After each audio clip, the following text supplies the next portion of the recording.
नमस्कार दोस्तों, मंजित मैथमेटिक में आपका स्वागत है। आज हम लोग रेलवे एनटीपीसी के मैथ के पिछले कुछ क्वेश्चंस को जो आए हुए हैं पिछले साल को उसको देखेंगे। तो दोस्तों इस वीडियो को शुरू से अंत तक देखिए, पसंद आने पर लाइक और शेयर जरूर करिए।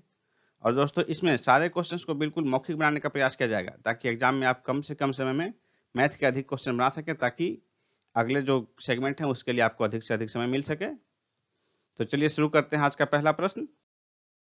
भैंसों तथा बत्तखों के एक समूह में सिरों की संख्या के दोगुने से 24 अधिक पैर हैं, तो भैंसों की संख्या समूह में कितनी है? तो देखिए, बत्तख के 2 पैर और भैंस के 4 पैर। तो अब कुल जो है सिर की संख्या का दोगुना, यानी कि सारे बत्तख हों तो सिर का संख्या से दोगुना पैर हो जाएगा। लेकिन बत्तख के 2 पैर और भैंस के 4 पैर, तो भैंस का जो पैर है ये 24 अधिक है कुल पैर, यानी कि 24 को आधा सा भाग दे देंगे तो भैंस की संख्या निकल जाएगी। क्योंकि दो पैर तो दोगुना शामिल कर लिया गया है, यहाँ दोगुना इसमें दोनों पैर शामिल है सबका। लेकिन बाकी 2 पैर जो है ये 24 का जो 24 है, इसमें भैंसों के एक एक जोड़े पैर शामिल हैं, यानी कि भैंस जितने हैं उसके दोगुने ये अधिक पैर होंगे। यानी कि भैंसों की संख्या जो 24 अधिक पैर हैं उससे आधी हो जाएगी, यानी कि आंसर हमारा डी हो जाएगा, ये 12। नेक्स्ट क्वेश्चन देखिए। किसी व्यक्ति के पास कुछ मुर्गियां तथा गाय हैं। इनके पैरों की संख्या 140 और मस्तकों की संख्या 48 है, 48। तो मुर्गियों की संख्या कितनी है? तो इसमें देखिए, मस्तकों की संख्या यानी कि कुल सिर 48, तो सिर का दुगुना कर देंगे और इसमें घटा देंगे। 48 का दुगुना 96 को 140 में घटा दीजिए तो बच जाएगा 44। तो 44 का जो आधा करेंगे तो वो चौपाए जानवर का पैर निकल जाएगा, चौपाए जानवर की संख्या निकल जाएगी। यानी कि 44 का आधा जब करेंगे तो वो निकल जाएगा गाय की संख्या 22।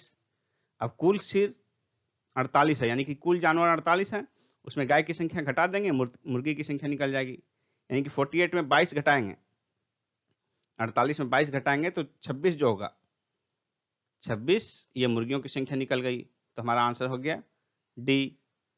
नेक्स्ट क्वेश्चन देखिए। एक पेड़ प्रति वर्ष अपनी ऊंचाई का 1/8 बढ़ता है, यानी कि अभी जो भी है तो उसका 1/8 अगला बार बढ़ जाता है। यानी कि अभी यदि x है तो अगला बार 9/8x, यानी कि 9/8 गुना हो जाता है अगली बार। तो आज से उसकी ऊंचाई, यदि आज उसकी ऊंचाई 64 सेंटीमीटर है तो 2 वर्ष पश्चात कितना बढ़ेगा? तो आज 64 है तो हर वर्ष बढ़ जाता है, 1/8 बढ़ता है, यानी कि कुल पिछले वर्ष की अपेक्षा 9/8 हो जाता है। यानी कि 64 गुना 9/8 गुना 9/8 इस तरह कर सकते हैं।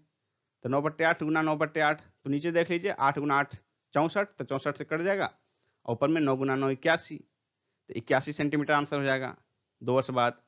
या इसको ऐसे भी कर सकते हैं कि हर वर्ष 1/8 बढ़ जाता है, तो 64 सेंटीमीटर अभी है तो अगले वर्ष कितना हो जाएगा? 1/8 बढ़ जाएगा।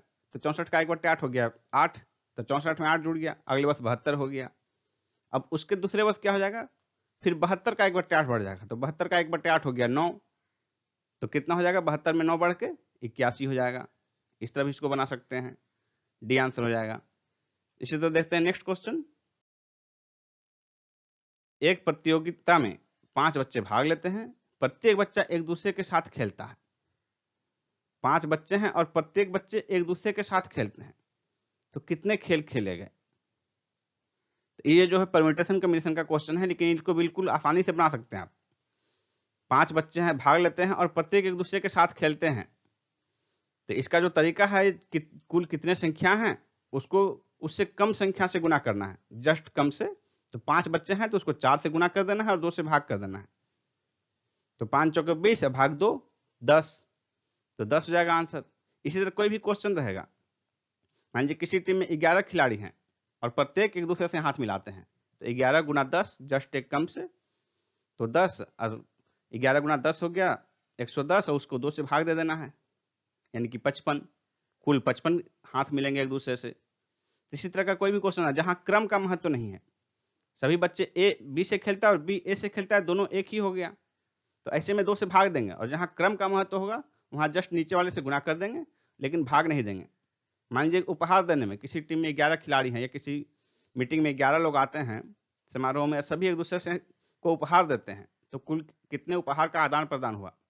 ऐसे क्वेश्चन में 2 से भाग नहीं देंगे। 11 लोग हैं और सभी एक दूसरे को उपहार देते हैं, तो उसको सिर्फ एक कम से गुना कर देंगे, यानी 11 को 10 से गुना कर देंगे तो 110 उपहार का आदान प्रदान हुआ। क्योंकि उपहार के आदान प्रदान में क्रम का महत्व है। ए द्वारा बी को दिया जाने वाला उपहार और बी द्वारा ए को दिया जाने वाला उपहार दोनों एक ही नहीं है, अलग अलग हो जाएगा।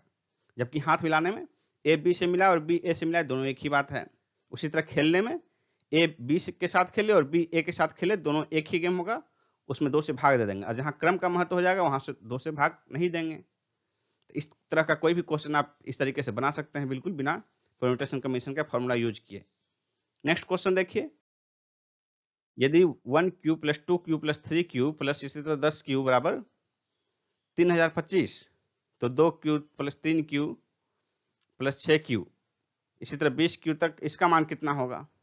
यहाँ एक चीज गौर करते हैं हम जब, तो देखिए कि इनके सारे जो हैं करस्पॉन्डिंग, एक का करस्पॉन्डिंग यहाँ 2 गुना है, यहाँ 2 है तो यहाँ पर 4 है।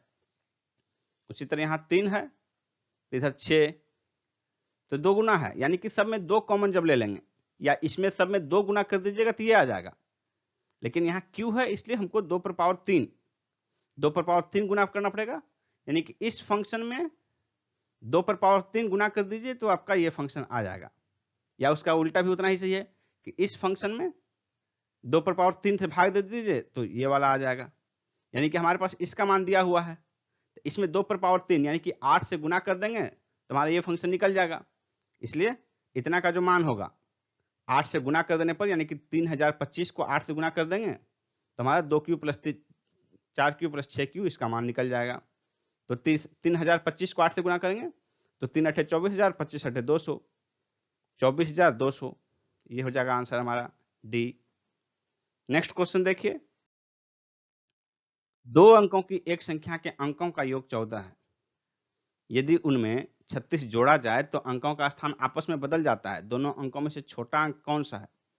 देखिए रेलवे में कितनी बार पूछे गए ये क्वेश्चन। इसी तरह के केवल सिर्फ ये सेम डिजिट, यानी कि ये क्वेश्चन रिपीटेड है, डिजिट बदल के भी कई बार आए होंगे, लेकिन सिर्फ इस डिजिट के क्वेश्चन कितनी बार आए हुए हैं देख रहे हैं आप नीचे। तो इस तरह का जो है एक चीज इसमें कॉन्सेप्ट ये आपको ध्यान रखना है कि अंकों का संख्या अदला बदली करने पर दोनों का जो अंतर होता है वो 9 का गुणज होता है, और 9 का उतना ही गुणज होता है जितना कि अंकों के बीच का अंतर होता है। यानी कि यदि 2 संख्याओं के अंकों का योग, अंकों का अंतर जो है 3 है तो उनका जो है गैप होगा अंकों की अदला बदली करने पर वो 27 हो जाएगा। यानी कि यहाँ पर जो है यदि इनमें 36 जोड़ा जाता है तो अंकों का स्थान बदल जाता है। यानी कि जो दोनों अंक हैं, अंकों के बीच का अंतर, देखिए 9 का कितना गुणज है, 9 चौके 36, यानी कि अंकों के बीच का अंतर 4 है। तो अंकों के बीच का अंतर 4 है और अंकों का योग 14 है। यानी कि देख लीजिए आपके पास 2 अंक अगर x और y हैं तो x प्लस वाई बराबर 14 और x माइनस वाई बराबर 4। x plus y 14, x minus y 4, तो निकाल लीजिए। अब सोच लीजिए कि संख्या क्या क्या होगी। दोनों को जोड़ देने पर बड़ी वाली संख्या निकल जाएगी, दोनों को घटा देने पर छोटी वाली संख्या निकल जाएगी। x अंकों का योग और अंकों का अंतर दोनों को जोड़ने से, जोड़ के 2 से भाग दे दीजिए तो बड़ी वाली संख्या निकल जाएगी। 14 और 4 18 भाग 2 9 हो गया बड़ी वाली संख्या, और 14 घटाओ 4 10 भाग 2 5 5 हो गया छोटी वाली संख्या। दोनों में से छोटा अंक कौन सा है, तो छोटा अंक 5 है और बड़ा अंक 9। यानी कि इतना जोड़ा जाता है 9 और 5 और 9 59, संख्या है 59, अंकों का अदला बदली करने पर 95 हो जाएगा और 36 बढ़ जाएगा वो। इस तरह जो है इस कॉन्सेप्ट को ध्यान में रखिएगा कि 2 अंकों का अदला बदली करने वाला कोई भी क्वेश्चन आपसे नहीं छूटेगा। देखिए नेक्स्ट क्वेश्चन, एक विद्यालय में 200 विद्यार्थी हैं जिनमें से 3/10 भाग लड़के हैं, तो विद्यालय में लड़कियों की संख्या ज्ञात कीजिए। ये बहुत ही आसान है, दोनों पर 0 बैठा दीजिए, 30 और 100, यानी कि जिनमें से 30/100 भाग लड़के हैं, यानी कि 30% लड़के हैं, तो लड़कियां हो गई 70%। तो 200 विद्यार्थी में 70% 140 हो जाएगा। यानी कि 3/10 भाग है, यहां इस तरह भी निकाल सकते हैं, 3/10 भाग लड़के तो बच गया 7/10, 7/10 भाग लड़कियां हो गई, तो 200 का 7/10, तो 200 का 7/10, तो 7/10 को 200 गुना कीजिए, 14/20, एक शून्य लगा दीजिए, 140/200, 200 में 140 लड़कियां हैं, बी आंसर हो जाएगा हमारा। नेक्स्ट क्वेश्चन देखिए, 2 मिनट और 30 सेकंड के लिए इंटरनेट का बिल 6 रुपया है, तो 3 मिनट और 20 सेकंड के लिए क्या कीमत होगी? इसमें देखिए 2 मिनट और 30 सेकंड, पूरे को सेकंड में बनाइए, इस पूरे को भी सेकंड में बनाइए और कैलकुलेट कीजिए। 2 मिनट हो गया आपका 120 सेकंड और ये हो गया 30, 150 सेकंड का बिल 6 रुपया, यानी कि 1 रुपया में कितने सेकंड का बिल आएगा? 150 सेकंड बराबर का 6 रुपया, तो 6 से भाग दे दीजिए 25 सेकंड, तो 25 सेकंड का बिल आता है 1 रुपया। इसको ध्यान में रखिए। इसको अब मिनट में बनाते हैं, सेकंड में बनाते हैं। 3 मिनट 20 सेकंड, 3 मिनट हो गया 180 सेकंड और 20 सेकंड, यानी कि 200 सेकंड का निकालना है हमको। 25 सेकंड का 1 रुपया कीमत आया, ऊपर वाले के कैलकुलेशन से 25 सेकंड का 1 रुपया, तो 200 सेकंड का 8 से गुना कर दीजिए। 25 गुना 8 200, तो 1 रुपया था तो 8 रुपया हो जाएगा। आंसर हमारा बी। इसमें किसी में भी आपको कलम छूने की जरूरत नहीं है। नेक्स्ट क्वेश्चन देखिए, 2 अंकों वाली किसी संख्या की पुनरावृत्ति करने से, जैसे कि 3737, 6363 बनी 4 अंकों वाली संख्या सदैव किससे विभाज्य होगी? तो इसमें ध्यान दीजिए कि 2 अंकों वाली संख्या को पुनरावृत्त करने पर, तो 2 अंकों वाली संख्या 1 है, यदि 1 लेते हैं तो 1 के लिए आपको 0 और 1, 0 1 और 0 1 ये हो गया, तो 1 अंक की संख्या ये 101 हो गई। इसी तरह 2 लीजिएगा तो 202, 303, 404, 505, 1313, 1414, 3737, 6363। इसी तरह कोई भी रिपीट करने पर 2 अंकों की संख्या, वो देखिए 101 का गुणज होगा। 101 का 2 बार गुना कीजिएगा 202, 101 को 3 बार गुना कीजिएगा 303, 101 को 11 बार गुना कीजिएगा 1111, 37 बार गुना करने पर 3737, और इसी तरह 63 बार गुना करने पर 6363। यानी कि इस तरह की जो संख्याएं होंगी ये हमेशा 101 से विभाजित होंगी, और 2 अंकों की जो संख्या रिपीट कर रही है यानी कि 101 का उतना ही गुना होगा वो। इसमें हमारा आंसर हो जाएगा सी। नेक्स्ट क्वेश्चन देखिए, एक कक्षा में लड़कों की संख्या लड़कियों की संख्या की 3 गुनी है, निम्न में से कौन सी संख्या कक्षा में कुल बच्चों की संख्या को प्रदर्शित नहीं कर सकता? यानी कि लड़कियों की संख्या के 3 गुनी लड़के की संख्या, तो लड़के की संख्या यदि x तो लड़कियों की संख्या 3x, यानी कि कुल बच्चों की संख्या 4x हो जाएगा। यानी कि जो भी कुल बच्चों की संख्या होगा वो 4 का निश्चित रूप से गुणज होगा, 4x का मतलब यही है। इनमें से कौन सा उसकी संख्या को प्रदर्शित नहीं करता, यानी कि वो 4 का गुणज कौन सा नहीं है ये जानना चाह रहा है, तो आंसर हो गया ऑप्शन सी। देखिए 42 4 का गुणज नहीं है, 10 बार में 40, 11 बार में 44 हो जाएगा 4 का गुणज, इसलिए 42 आंसर हो जाएगा हमारा सी। तो दोस्तों इस प्रकार आज का हमारा ये वीडियो यहीं समाप्त होता है। यदि यह वीडियो आपको पसंद आया तो इसे लाइक और शेयर जरूर करें, और दोस्तों यदि अब तक आपने हमारे चैनल को सब्सक्राइब नहीं किया है तो चैनल को सब्सक्राइब कर लें और बेल आइकन को दबा दें ताकि अगले वीडियो की सूचना आप तक पहुंच सके। इसी तरह हम डेली आपको मैथ के पिछले जो हैं जो भी रेलवे के एग्जाम है उसमें आए हुए क्वेश्चंस को हम सोल्व करेंगे, देखिए कि कैसे बिल्कुल मौखिक सोल्व किया जा सकता है और एग्जाम में आप इस विधि को अपनाकर बिल्कुल अच्छा प्रदर्शन कर सकते हैं। तो दोस्तों हमारा अगला वीडियो जरूर देखें। धन्यवाद।